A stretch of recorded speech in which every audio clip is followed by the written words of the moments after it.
سب سے اہم دعا زندگی کی کیا ہونی چاہیے؟ یہ ایک بڑا انٹرسٹنگ سوال ہے.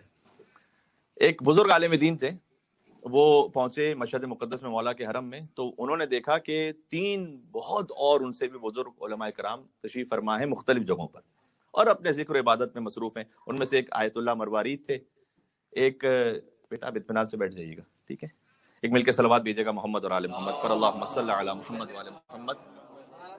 ایک آیت اللہ مروارید تھے، ایک آیت اللہ فلسفی تھے، اور ایک آغا جواد بزرگ تہرانی. تو یہ 3 بزرگ علماء الگ الگ جگہ تشریف فرماتے. تو کہتے میں نے جا کے پوچھا ان سے، تینوں سے الگ الگ جا کے پوچھا، جبکہ کوئی پہلے سے بتلایا نہیں گیا تھا کہ میں کیا پوچھوں گا انہیں اور انہیں کیا جواب دینا ہوگا. تو میں نے ویسے ہی جا کے ان سے پوچھا کہ حرم امام رضا علیہ السلام میں اس وقت ہمیں تو ہر ایک انسان دعا چاہتا ہے کہ کوئی امام معصوم سے خاص دعا مانگے، تو اگر ایک دعا کوئی ایسی ہو کہ جو یہاں خاص مانگی جائے تو آپ کیا مشورہ دیں گے؟ تو کہتے میں نے تینوں سے سوال کیا، تینوں نے ایک ہی جواب دیا. سب نے مجھ سے کہا کہ یہ دعا ضرور مانگ لینا کہ عاقبت میری بخیر ہو جائے،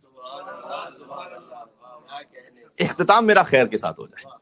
کہتے ہیں تینوں علماء نے چونکہ ایک جواب دیا تو ظاہر ہے کہ کانفیڈنس بڑھ جاتا ہے انسان کا، کیا یہ دعا بہت زیادہ اہم ہے. اور پھر میں جب واپس پلٹا قم میں، تو اس زمانے میں مرجع تقلید ہوتے تھے آیت اللہ گل پائگانی، تو میں ان کے پاس پہنچا ایک دن اور میں نے ان سے سوال کیا کہ آپ فرمائیے گا کہ سب سے اہم دعا کیا؟ تو انہوں نے بھی یہی جواب دیا، عاقبت بخیر ہو جانے کی دعا سب سے زیادہ ہے، سب سے زیادہ ہے کہ اختتام اچھا ہو جائے، ہمارا اختتام، نسلوں کا اختتام اچھا ہو جائے. یہ بہت اہم ہے. اب ظاہر ہے کہ اس میں رکاوٹیں بھی ہوتی ہیں. ایک بڑی رکاوٹ یہ ہوتی ہے کہ ہم کسی جنگل میں تو نہیں زندگی گزار رہے، اور ہمیں اجازت بھی نہیں ہے کہ ہم نکل جائیں کہیں پہاڑوں پر. رہبانیت حرام ہے اسلام میں، تو ہم گزار رہے ہیں اسی سوسائٹی میں زندگی. تو سینکڑوں طرح کے واقعات ہوتے ہیں کہ جو ہماری روح پر، ہمارے ایمان پر اثر ڈال رہے ہوتے ہیں. اور کئی مرتبہ دل بہت سے معاملات کی وجہ سے ہرٹ بھی ہوتا ہے، دکھی ہوتا ہے. آپ سے کسی سے آپ کو تکلیف پہنچی ہے، اب اس کی وجہ سے دل ہرٹ ہے، یا کسی نے کوئی بات ایسی کہہ دی ہے، معاف کرنا بڑا مشکل ہو رہا ہے. کبھی دل میں نفرتیں آ جاتی ہیں، کسی کے لیے حسد آ جاتا ہے، کبھی کو غرور آ جاتا ہے، کبھی تکبر آ جاتا ہے، اس لیے کہ ہم اس سوسائٹی میں رہ رہے ہیں نا. تو کیا کیا جائے کہ عاقبت بخیر ہو جائے؟ ان چیزوں سے دل پاک ہوتا رہے. کبھی نظر حرام کی وجہ سے دل آلودہ ہو جاتا ہے، کبھی سماعت حرام کی وجہ سے دل آلودہ ہو جاتا ہے. دیکھیں ان کے لیے بھی ایک بزرگ عارف تھے، ان کی ایک مثال ہے. کہتے ہیں کہ اگر ایک بوتل ہے، اس میں مشروب ہے. اب یہاں پر بوتل اور مشروب کا نام لیا جائے تو فوراً ایک ہی چیز ذہن میں آتی ہے، میں ویسے ایک عمومی مثال دے رہا ہوں. تو اگر اسے خالی کرنا ہے تو کیا کرنا ہے؟ اسے بہت سمپل سی بات ہے، کوئی راکٹ سائنس نہیں ہے. اسے یوں الٹ دیں گے تو خالی ہو جائے گی. اللہ تعالیٰ نے بعین ہی یہی نسخہ اپنے حبیب کے لیے بھی لکھا ہوا ہے قرآن میں، کہ اگر کسی قسم کی دل میں پریشانی اور سختی ہو جائے نا، دل کو الٹ دو. دل کو الٹ دینے کا نام سجدہ ہے. رک جاؤ،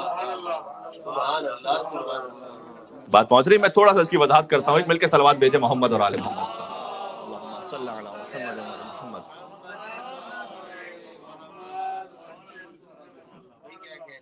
بات پہنچ رہی. اب یہ دیکھیں، یہ بھی ایک مومنین کی قربانی ہے. میں آن لائن مومنین سے کہ جب تعداد خاص حد تک پہنچ جائے تو کچھ مومنین ہمارے ہیں جو مجلس میں یہاں پر فرش ادا پہ نہیں بیٹھ پا رہے، لیکن وہ اطراف میں ہمارے موجود ہیں. اس لیے کہ بہرحال ثواب میں تو امام حسین علیہ السلام نیت کو دیکھتے ہیں کہ جو گھر سے نیت سے چلا تھا کہ مجھے مجلس میں آ کے شرکت کرنی ہے، تو ہر ایک ثواب میں شریک ہے. یہ دل کو الٹ دینا، ہم نے کہا اس ظرف کو الٹ دے تو جو کچھ ہے اس ظرف سے اتر جائے گا. تو ویسے ہی اب دل کو الٹ دینے کا نام ہے سجدہ. آپ جھک جائیے، جو کچھ ہے غبار دل سے وہ نکل جائے گا. میں نے کہا یہ وہ نسخہ ہے کہ جو اللہ تعالیٰ نے اپنے حبیب کے لیے لکھا ہے. یہ وہ 3 آیات ہیں جو میں نے پڑھی آپ کے سامنے، سورہ حجر کی آخری 3 آیات ہیں، 97، 98، 99. اور اس میں ارشاد اقدس الہی ہے کہ وَلَقَدْ نَعْلَمُ أَنَّكَ يَضِيقُ صَدْرُكَ، اے حبیب ہم جانتے ہیں کہ آپ کا دل تنگ ہو جاتا ہے بہت سی باتوں سے.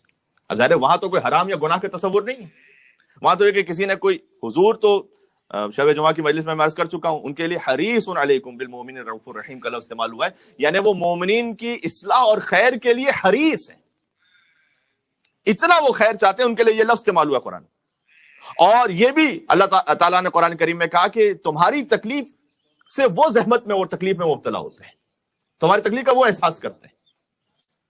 تو حضور کئی مرتبہ تبلیغ کرنے کی کوشش کرتے تھے، اصلاح کی کوشش کرتے تھے، لیکن سامنے سے کبھی کوئی پتھر مار رہا ہے، کبھی کوئی کانٹے بچھا رہا ہے، کبھی کوئی تانا کس رہا ہے. تو دل تنگ نہ ہو جائے کہیں. تو وَلَقَدْ نَعْلَمُ أَنَّكَ يَضِيقُ صَدْرُكَ، اے حبیب ہم جانتے ہیں کبھی کبھار آپ کے دل پر کچھ باتیں بہت گراں گزرتی ہیں. بِمَا يَقُولُونَ، یہ جو لوگ باتیں کہتے ہیں نا وہ گراں گزرتی ہیں. اور وہی بات کہ جو نے پتھر مارنے کی مثال دی، اس سے زیادہ سخت ہوتا ہے زبان کا زخم، کہ مرتبہ اس میں خاندانوں میں کتنی جدائیاں ہو جاتی ہیں 20 سالوں تک، 30 سالوں تک. تو کیا کیا جائے؟ فوراً آگے نسخہ بیان کیا، فَسَبِّحْ بِحَمْدِ رَبِّكَ. سب سے پہلے تو آپ اپنے رب کی تسبیح کیجیے کہ پاک اور منزہ تو صرف وہی ذات ہے، ورنہ تو ہر ایک میں نقص موجود ہے.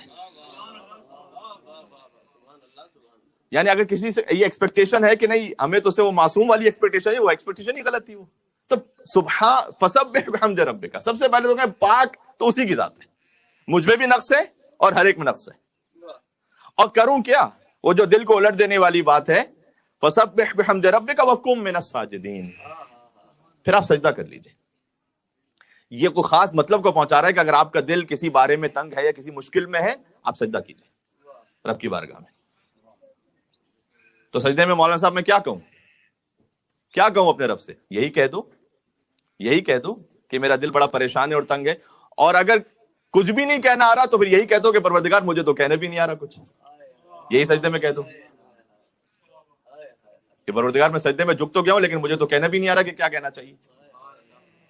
جو ہے آپ کے دل میں وہ کہہ دیجیے. وَقُم مِنَ السَّاجِدِينَ وَاعْبُدْ رَبَّكَ حَتَّى يَأْتِيَكَ الْيَقِينُ. اور پھر رب کی ایسی عبادت، اللہ اپنے حبیب سے کہہ رہے ہیں رب کی ایسی عبادت کر کہ یقین کی منزل ہو جائے. اب اس یقین کو آپ ہمارے اور آپ کے یقین سے نہ ملائیے گا. تو بہرحال خود اللہ سبحانہ وتعالیٰ کی جانب تو ہر ایک کا سفر جاری ہے، انکلوڈنگ سرکار ختمی مرتبہ، کیونکہ رب زدنی علما کی آیت اس بات کی دلیل ہے. پروردگار میرے علم میں اضافہ فرما. تو اگر گنجائش ہی نہ ہوتی تو یہ آیت کیوں ہوتی پھر کہ رب زدنی علما؟ وہ ان کی اپنے استعداد کے اعتبار سے، ہماری اپنی استعداد کے اعتبار سے. تو ایسی عبادت کر اپنے رب کی کہ یقین کی منزل تک پہنچ جائے. اچھا، یہ جو ہے نا دل میں غم پریشانیاں، یہ ہے سارا یہاں دنیا کا معاملہ. جنت میں اللہ سبحانہ و تعالیٰ یہ سب کچھ بھلا دے گا، تو وہاں خیر ہی خیر ہے. ایک شخص پہنچا صادق آل محمد کے پاس، مولا سے کہتا ہے کہ مولا اللہم صلی علی محمد و علی محمد.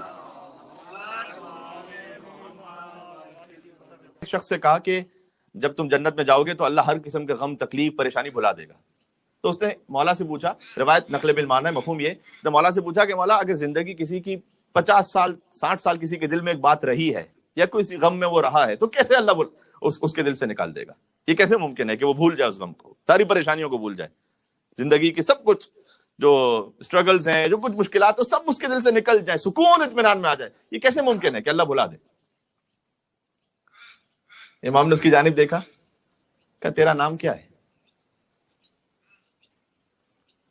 کہتا ہے مولا پتہ نہیں، یاد ہی نہیں آ رہا. ارے کیوں یاد نہیں آ رہا؟ 70 سال تک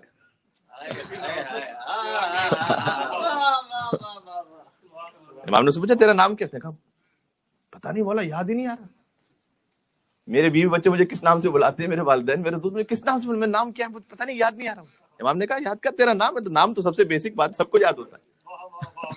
کاش میری بات پہنچ سکے. اللہ ایک مل کے صلوات بیتے صادق آل محمد امام جعفر صادق.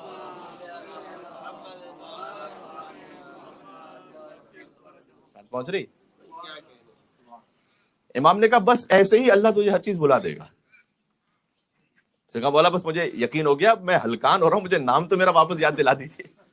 اور امام نے پھر اس کی جانب دیکھا، اسے نام یاد آ گیا. امام نے کہا بس ایسے ہی اللہ بھلا دے گا تجھے ہر غم و پریشانی. یہ سورہ فصلت میں موجود ہے، ان الذین قالوا ربنا اللہ ثم استقاموا، جو کہتے ہیں کہ اللہ ہی ہمارا رب ہے، اس کے بعد استقامت بھی دکھاتے ہیں.